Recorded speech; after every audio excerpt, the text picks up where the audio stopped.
موت کے بعد کیا مرحومین ہمیں دیکھ سکتے ہیں؟ علم حاصل کرنے کے لیے فوراً جانا صحیح ہے؟ نماز ظہر کا آخری وقت کیا ہے؟ ان سوالوں کے جوابات کو جانیے اس ایپیسوڈ میں۔ دوستوں السلام علیکم، سبیل کمنٹ کا ایک نیا ایپیسوڈ آپ کے سامنے ہے اور ہم ایک نئے ایپیسوڈ لے کر آپ کی خدمت میں حاضر ہوئے ہیں۔ امام موسیٰ کاظم علیہ السلام فرماتے ہیں المغبون من غبن عمرہ ساعۃ بعد ساعۃ۔ امام موسیٰ کاظم علیہ السلام فرماتے ہیں کہ نقصان اور گھاٹے میں ہے وہ شخص کہ جو خود کو دھوکہ دے کر اپنی عمر کے قیمتی گھنٹوں کو گنوا رہا ہے۔ دوستوں وقت انسان کی زندگی کا سب سے قیمتی سرمایہ ہوتا ہے اور کبھی کبھی ہم خود کو دھوکہ دے کر آسانی سے اسے گنوا دیتے ہیں۔ وقت انسانی زندگی کا سب سے قیمتی سرمایہ ہے۔ انسان کو چاہیے کہ اپنے قیمتی لمحات اور اس قیمتی وقت کو پروڈکٹیو اور یوزفل کاموں میں صرف کرے۔ چلیں دوستوں اب ہم چلتے ہیں اپنے پہلے سوال کی جانب۔ مہروسہ حسن کا سوال ہے کہ ان کے فادر کی لاسٹ منتھ کووڈ-19 کی وجہ سے ڈیتھ ہو گئی اور وہ بالکل بھی سکون میں نہیں ہیں۔ ان کا سوال یہ ہے کہ کیا ہمارے مرحومین ہمیں دیکھ سکتے ہیں اور ہمارا صدقہ اور جو بھی ہم ان کے لیے پڑھتے ہیں وہ کیسے پہنچتا ہے؟ برادر، اللہ تعالیٰ آپ کے والد کی مغفرت فرمائے اور آپ کو دیگر لواحقین کو صبر جمیل عنایت فرمائے۔ دیکھیے اہم ترین نقطہ یہ ہے کہ اس دنیا سے جانے کے بعد انسان کی روح باقی رہتی ہے جو کہ اس کی اصل حقیقت ہے، اور انسان نے جو بھی اعمال انجام دیے ہوتے ہیں مرنے کے وقت وہ سارے اعمال اور عمل انجام دینے کا جو وقت ہے وہ تمام ہو جاتا ہے، لیکن انسان نے کچھ اعمال دنیا میں ایسے کیے ہوتے ہیں کہ کچھ کام ایسے کیے ہوتے ہیں کہ جن کا اثر باقی رہتا ہے۔ مثلا ایک شخص نے مسجد بنا دی ہے، اب جب تک اس مسجد میں اللہ کا ذکر ہوتا رہے گا، عدالت الہیہ کا تقاضا یہ ہے کہ اس کو اس کا ثواب ملتا رہے۔ ایک عالم نے کتاب لکھ دی، جب تک لوگ اس کتاب سے استفادہ کرتے رہیں گے اس کو اس کا ثواب ملتا رہے گا۔ اسی طرح سے اولاد صالح، اور اولاد صالح جب تک اپنے باپ کے لیے اعمال کو انجام دیتی رہے گی اس کی نیابت میں اس کو اس کا ثواب ملتا رہے گا۔ یہ ایک پروردگار کا لطف اور عنایت ہے کہ اس نے اس سلسلے کو موت کے بعد بھی جاری رکھا ہے۔ مرنے کے بعد مومنین جو ہوتے ہیں جن کا حساب کتاب بہشت کی طرف یا جنت کی طرف ان کو لے جا رہا ہوتا ہے، عالم برزخ میں ان کو جنت میں ہی رکھا جاتا ہے، عالم برزخ کی جنت میں، اور عالم برزخ میں پھر مومنین کو اس بات کی اجازت ہوتی ہے کہ وہ شب جمعہ خاص طور پر ایک دفعہ اپنے گھروں میں جا کر دیکھیں کہ آیا ان کے گھر والے ان کو جو ہے وہ کوئی ہدیہ دیتے ہیں یا نہیں۔ والدین کے حقوق کے حوالے سے جب بحث کی جاتی ہے تو ہمارے پاس روایات موجود ہیں۔ حتیٰ ایک روایت میں میری نظر سے یہ بات گزری کہ امام نے فرمایا کہ ہو سکتا ہے کہ کوئی شخص اپنے ماں باپ کی زندگی میں ان کا عاق والدین ہو گیا اور نافرمان رہا ہو، لیکن مرنے کے بعد وہ ان کے حقوق ادا کرے گا تو قیامت کے دن اللہ تعالیٰ جو ہے وہ اس عاق والدین یا نافرمانی کی جو کیفیت اس کو ختم کر دیتا۔ لیکن ایسا بھی ممکن ہے کہ ایک شخص اپنی زندگی میں تو بڑا فرما بردار تھا، خدمت گزار تھا، لیکن قیامت کے دن اللہ تعالیٰ اس کو عاق والدین میں شمار کرے گا کیونکہ مرنے کے بعد والدین کے اس نے ان کے حقوق ادا نہیں کیے۔ تو ہمارے پر روایات میں بہت واضح طور پر ہے۔ اس میں جو اہم ترین بات ہے صدقات، مجالس، مستحب عمل جتنے بھی آپ انجام دیں گے اپنے والد کو ان سب کا ثواب انشاءاللہ ضرور ان تک پہنچے گا۔ لیکن جو بات حتماً ذہن میں رکھنے والی ہے وہ یہ ہے کہ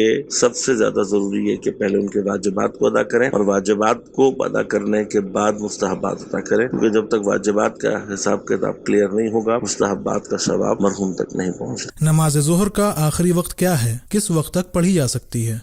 جو کتابوں میں علماء نے، فقہا نے جو جواب تحریر کیا ہے وہ یہ ہے کہ غروب آفتاب سے پہلے اتنا وقت ہو کہ بس 4 رکعت سے زیادہ نماز ادا نہیں کر سکتے تو اس وقت نماز عصر ادا کرنی ہوگی، نماز ظہر کو قضا پڑھی جائے۔ یعنی غروب آفتاب کے لیے بس اتنا وقت ہو کہ جہاں پر 4 رکعت نماز پڑھی جا سکتی ہے تو وہاں نماز ظہر قضا ہو جائے گی، اس میں نماز عصر ادا کی نیت سے پڑھیں اور پھر نماز ظہر کو قضا پڑھیں۔ یہ جو نماز ظہر کے قضا ہونے کی جو ایک مدت، ایک حد جو بتائی گئی ہے وہ یہ کہ جب یہ نماز عصر قضا ہونے کا احتمال ہو تو نماز عصر کو ادا پڑھیں گے، نماز ظہر کو قضا۔ دوستوں غروب آفتاب اور مغرب کی نماز کے شرعی وقت میں فرق ہے۔ آپ اپنے شہر کے غروب آفتاب یعنی سن سیٹ کے وقت کو انٹرنیٹ کے معتبر سائٹ سے معلوم کر سکتے ہیں۔ ساتھ ہی ساتھ میں یہ بھی بتاتا چلوں کہ مومن اپنی نماز کو اول وقت ہی پڑھتا ہے، بلا سبب وہ اپنی نماز کو ڈیلے نہیں کرتا۔ دوستوں بغیر کسی وجہ اور کسی ریزن کے اگر نماز کو اول وقت نہ پڑھا جائے، اسے تاخیر میں ڈالا جائے، تو پھر اس کا مطلب یہ ہے کہ ہم نماز کو ہلکا سمجھ رہے ہیں۔ نبی کریم صلی اللہ علیہ وآلہ وسلم اس سلسلے میں ارشاد فرماتے ہیں کہ وہ میری شفاعت کو حاصل نہیں کر سکتا ہے جو نماز کو ہلکا سمجھے۔ کیا فارن میں پڑھائی کرنا اور رہنا جائز ہے؟ اعوذ باللہ من الشیطان الرجیم، بسم اللہ الرحمن الرحیم۔ قال رسول اللہ صلی اللہ علیہ وآلہ وسلم اطلب العلم ولو کان بالصین۔ رسول اکرم فرماتے ہیں کہ اگر تمہیں علم حاصل کرنے کے لیے چین تک جانا پڑے تو تم چین تک جا کر علم حاصل کرو، کیونکہ علم ایک اہم چیز ہے۔ لہذا اگر نوجوان اپنے ملک سے نکل کے یورپ یا امریکہ جانا چاہتے ہیں علم حاصل کرنے کے لیے تو اس میں کسی طرح کی کوئی قباحت یا مشکل نہیں ہے، کیونکہ اسلام نے علم کو بہت زیادہ اہمیت دی ہے۔ جنگ بدر کے بعد مسلمانوں نے جن 17 کفار کو پکڑا تھا وہ سب پڑھے لکھے تھے، عالم تھے۔ رسول اکرم نے کہا کہ ہم تمہیں اس شرط پہ چھوڑیں گے کہ تم ہمارے مسلمانوں کو پڑھاؤ۔ یہاں پر یہ نہیں دیکھا کہ یہ کفار ہیں، ان سے ہم علم حاصل نہیں کر سکتے، لہذا غیر مسلمان کے پاس بھی اگر علم ہے تو اس سے ہم استفادہ کر سکتے ہیں۔ خود امیر المومنین علیہ الصلوۃ والسلام فرماتے ہیں الحکمت ضالۃ المومن، حکمت مومن کی گمشدہ چیز ہے، وہ جہاں بھی ہو وہاں سے وہ اخذ کر لے، وہ اس کو لے لے۔ لہذا اگر کوئی جوان یا نوجوان امریکہ یورپ پڑھنے کے لیے جانا چاہتا ہے تو بالکل جائے، اس میں کسی طرح کی کوئی مشکل نہیں ہے، لیکن دو باتوں کا خیال رکھے۔ پہلی بات یہ ہے کہ امریکہ